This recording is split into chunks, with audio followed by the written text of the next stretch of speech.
네, 안녕하십니까. 경북대학교 법학전문대학원에서 연구하고 강의하고 있는 김창록입니다. 저는 대학에서 법학을 공부했습니다. 그리고 대학원에 진학해서 법사학을 전공했습니다. 법사학이라는 것은 법을 역사 속에서 파악하는 그와 같은 학문입니다. 제가 법사학을 전공하게 된 계기는 1980년에 제가 대학에 입학했을 당시에 한국의 법이 여러 가지 문제가 있다라는 생각을 했고, 그래서 그 원인을 찾기 위해서 법의 역사를 되짚어 봐야 되겠다라는 생각을 했기 때문입니다. 저는 한국법의 문제점이 일제강점기에 그 토대가 형성될 때 형성된 것이다 라고 생각을 했습니다. 그래서 일제강점기 법에 대해서 관심을 가졌습니다. 그런 상황에서 우연히 일본에서 공부할 기회가 주어졌습니다. 그래서 2년간 도쿄대학 대학원 법학정책연구과에서 일본의 헌법 사상사에 대해서 공부를 했습니다. 그리고 귀국해서 국내에서 박사학위를 취득하고 교수의 자리에 앉게 되었습니다.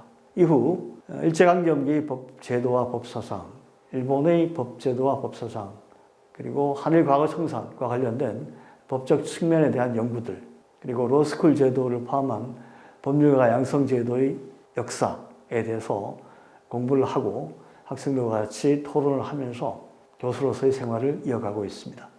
2018년 10월 30일에 한국의 대법원이 강제동원과 관련된 획기적인 판결을 선고했습니다.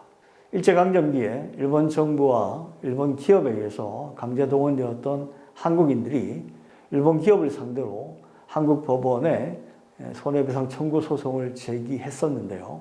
그 사건에 대한 최종 확정 판결이 그때 선고된 것입니다. 선고의 내용은 일본 기업이 한국인 강제동원 피해자 1인당 1억 원씩의 손해배상금을 지급해야 한다라는 것이었습니다. 그 판결에 대해서 일본 정부가 즉각 거세게 반발했습니다. 1965년 청구권협정에 의해서 다 해결된 문제인데 한국의 대법원이 판결을 잘못 선고했다라고 하면서 반발했습니다. 그리고 일본 기업은 10년 이상 한국 법정에서 고령의 피해자들과 다투었더랬습니다. 그것도 한국 최고의 로펌을 동원해서 다투었더랬습니다. 그런데 대법원 판결이 선고되자 일본 정부의 태도를 추정하면서 판결에 따르지 못하겠다라고 판결을 거부했습니다. 그래서 한일 사이에 커다란 갈등이 발생했고요. 2019년 7, 8월에는 일본 정부에 의한 통상 공격까지 있었습니다. 그리고 지금 현재도 한일 관계는 정상화되지 못하고 있는 상황입니다.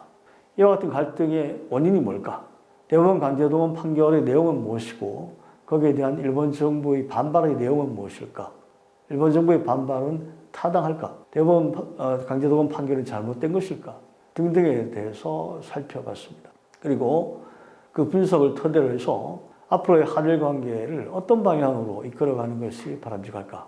그것을 위해서 한일 양국의 시민들은 무엇을 해야 될 것인가? 라는 점들을 살펴보는 내용으로 책이 채워져 있습니다.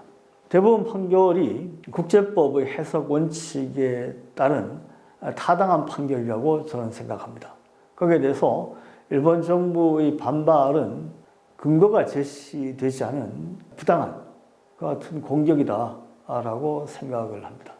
저는 일본 기업이 대법원 판결에 따라서 즉각 손해배상금을 피해자들에게 지급해야 한다라고 생각을 합니다.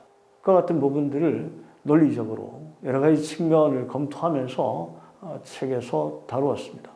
그리고 그 과정에서 한일 양국 시민들이 추구해야 될 방향이 제시되었다라고 생각합니다. 그 방향이라는 것은 말할 것도 없이 인권을 존중하는 방향, 그리고 대등한 국가관계를 존중하는 방향이어야 합니다. 그 같은 방향으로 나아가기 위해서 과거의 불법 강점에 대한 책임을 확실하게 정리하는 것이 필요하고, 책임을 져야 될 부분에 대해서는 확실하게 일본 측에서 책임을 지는 것이 필요하다고 생각합니다.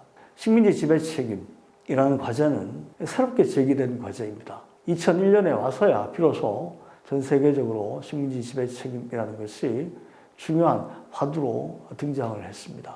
그런데 그 식민지 지배 책임을 선두에서 묻고 있는 것이 다름 아닌 한국입니다. 한국인 피해자들입니다. 그리고 일본의 시민들이 그 같은 한국인 피해자들을 도왔습니다.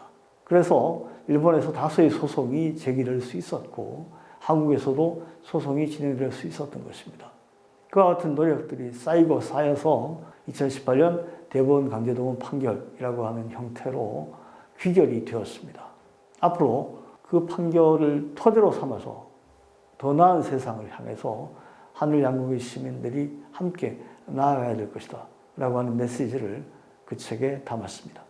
법에 관한 내용이기 때문에 쉽지가 않습니다. 그리고 이 논의가 30년 이상 이어오면서 여러 가지 측면이, 여러 가지 쟁점이 그 논의 속에 담기게 되어서 더욱더 이야기가 복잡합니다. 하지만 그 하나하나를 차근차근 풀어내어서 이해하지 않으면 앞으로 나아갈 수가 없습니다. 저는 저희 책에서 최대한 이해하기 쉽게 대법원 강제동원 판결을 풀어서 설명을 했습니다. 그리고 일본 정부의 반발이 어떤 내용인지, 그것이 어떤 의미를 가지는지를 정리했습니다. 그리고 그것을 토대로 해서 어떤 방향으로 나아가는 것이 좋을 것인지를 제시했습니다. 함께 고민할 때 그 방향으로 우리가 나아갈 수가 있습니다. 일본 시민들에게도 함께 갑시다 라고 호소할 때 그 방향으로 나아갈 수가 있습니다. 그렇게 나아가기 위해서 함께 생각하고 함께 고민해 주시기를 부탁드립니다. 제 책이 그 생각과 고민을 헤쳐나가는데 하나의 실마리가 될 수 있기를 기대합니다. 지금까지 대법원 강제동원 판결 핵심은 불법 강제입니다. 의 저자 김창록 교수였습니다. 감사합니다.